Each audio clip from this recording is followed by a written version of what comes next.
Some stories die in the dark. Others keep breathing there. This one began with laughter around a campfire and ended with screams no one ever heard again. They called it Echo Pines. A quiet campsite hidden deep in the Ozark National Forest, miles away from the nearest town. The kind of place where your phone's signal dies long before you do. The group was small, 4 college friends, Maya, Luke, Riley, and Aaron. They weren't thrill seekers or ghost hunters.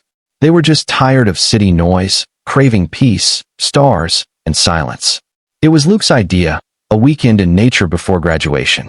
He'd found the campsite online, an old ranger post, abandoned for years but safe, according to some obscure travel blog. The photos showed decaying cabins, rusted swings, and pine trees that swallowed the light whole. The drive took them 6 hours. When they finally arrived, the air felt different, thick, almost heavy, like the forest itself was watching. The sun was still up, but the woods looked darker than they should have been. They unloaded their gear beside an old cabin with shattered windows and a door hanging loose on one hinge. Maya laughed nervously. "Feels like a murder movie," she said. Aaron replied, "Yeah, and we're the opening credits." They didn't know how right he was. As night fell, they built a fire, roasted marshmallows, and passed around a cheap bottle of whiskey. The flames danced, and so did their shadows, long and distorted, flickering against the ruined cabin walls. Then Riley pointed toward the tree line. "Did you see that?" Everyone turned. Nothing, just black pines swaying in the wind. But Maya swore she saw something move between the trunks, tall, wrong, and too still. Luke laughed it off, pretending to howl like a wolf, but the sound came out weak. Even the fire seemed to dim a little, as if the forest had swallowed the warmth. They tried to shake it off, but the woods had already noticed them. And once Echo Pines noticed you, it didn't let you go. The wind died after midnight. No crickets, no owls, just silence, thick enough to feel in your chest. Maya woke first. She didn't know why. Maybe a sound, or maybe the kind of instinct that only wakes you when something's wrong. The fire had nearly gone out, glowing faintly like the last breath of something dying. She turned her head toward the cabin. The door was moving, not swinging open, just rocking slightly, like someone inside was breathing against it. She whispered, "Luke?" No answer. Then came a soft creak, slow and deliberate. Not wind, not an animal, a sound made by weight. She grabbed her flashlight and pointed it at the door. Nothing moved. But there, on the old wooden surface, clear in the beam, were handprints.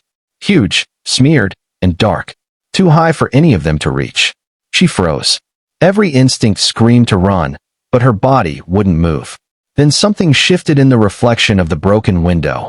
A pale outline, tall and still, staring right back at her. When she blinked, it was gone. She rushed to wake the others. Luke cursed under his breath. Aaron grabbed a knife. Riley checked the woods. But the forest had gone completely silent, as if waiting. Luke tried to laugh again. "Probably raccoons," he said. But his voice cracked on the word raccoons, and he didn't sound like he believed it either. They decided to move inside the cabin for the night. The air inside was stale, smelling like dirt and rot. The floor creaked under every step, and faint carvings were etched into the walls, crude symbols and words they couldn't understand. Maya traced one of them with her finger. The wood felt warm.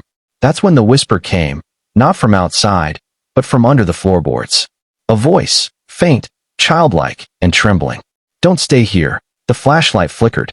Then the whisper turned into a scream, loud, distorted, like a radio picking up something it shouldn't.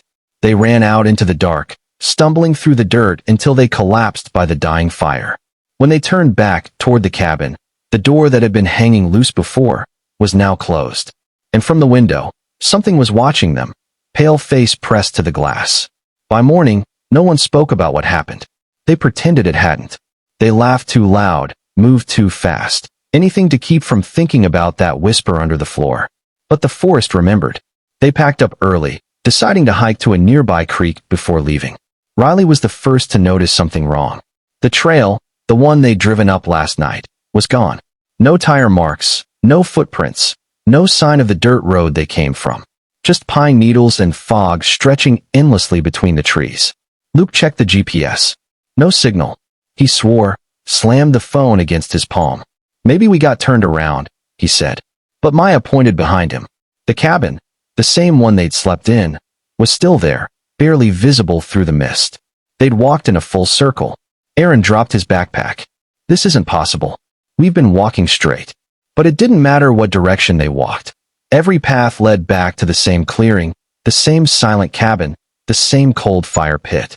Then they started hearing it again. That voice, whispering from the treetops. It didn't sound human this time. It echoed strangely, overlapping itself, like a chorus of children mimicking one another. Each time they stopped to listen, it stopped too. Each time they moved, it followed closer. Luke shouted into the woods. "Who's there?" The forest answered with a single word, his own name, repeated in a low, wet whisper. "Look." That broke them. They ran. Emily shook her head. "No. Look closer." And when he did, he saw it. The faint outline of a face in the water, half-formed, mouth open like it was screaming soundlessly. That night, they searched through old boxes, newspaper clippings, family letters, rental records of the cabin. They learned something their parents had never told them. The cabin didn't originally belong to them. It was bought decades ago from a man named Walter Raines, who drowned in that same lake after his daughter vanished. Locals said he'd gone mad, claimed the lake spoke to him. Jacob's hands trembled as he read the report. The police never recovered either body. Just a torn piece of clothing found tangled in the reeds. "Emily," he said, voice tight, "we shouldn't be here." She didn't answer. She was staring out the window again. He turned to follow her gaze, and his stomach dropped. Out by the dock, there was someone standing again. Still, silent, facing the water.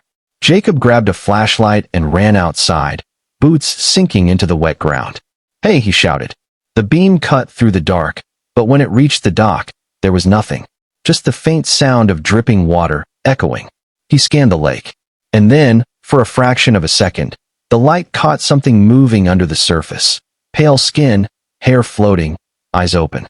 Jacob stumbled backward, heart hammering. The light flickered, and the thing was gone. Only ripples remained. Back inside, Emily whispered, "You saw it, didn't you?" He didn't answer. He didn't need to. Outside, the wind picked up, carrying a low, hollow sound across the lake. A sound almost like laughter. Collapsed shelves, and a trapdoor half covered in dirt. Luke pried it open, flashlight cutting through the darkness below. Steps led down, wooden, rotting, descending into a narrow tunnel. A stench rose from below, damp earth and decay. But underneath that, a faint humming, almost musical. They shouldn't have gone down, but fear has a strange logic. Sometimes the only way out is through. The tunnel opened into a small chamber. The walls weren't wood, they were stone. And carved into them were hundreds of handprints, small, large, some distorted, overlapping, pressed deep into the rock. In the center of the chamber stood an altar made of bone and splintered wood. A lantern flickered weakly beside it, even though none of them had lit it. On the altar lay something wrapped in cloth, blackened with age. Aaron reached for it, but Maya stopped him. "Don't," she whispered. Too late. The cloth fell away, revealing a mask carved from bark and bone, with hollow eyes and a mouth cut too wide. The humming stopped. Then came the whisper, not from the forest this time, but from beneath the floor they were standing on. "It knows you now." The light from the lantern died, without warning. Darkness fell so fast it felt alive, swallowing every breath, every heartbeat. Then came the sound. A dragging noise. Slow, heavy, wet. From somewhere inside the tunnel. Maya grabbed Luke's arm. "We need to go? Now." They scrambled up the stairs, boards cracking beneath their weight. Something followed.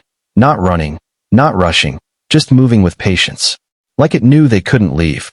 When they reached the cabin floor, the door slammed shut by itself.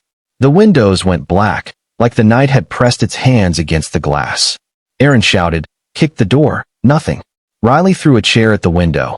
The wood splintered but didn't break through.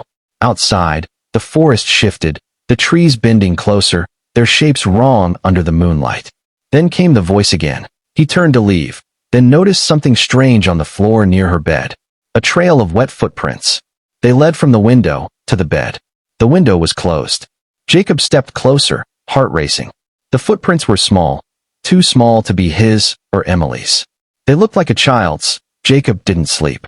He sat by the fire until dawn, staring at the floor where the footprints had already dried, as if the wood itself had swallowed the evidence. Emily was still upstairs. The house felt colder now, not from the weather, but from something that had settled inside. When the first light broke through the trees, Jacob made a decision. They would leave. He didn't care what Emily said, what answers she thought she could find. The lake wasn't giving them peace, only taking what little they had left. He went upstairs to wake her. Her bed was empty.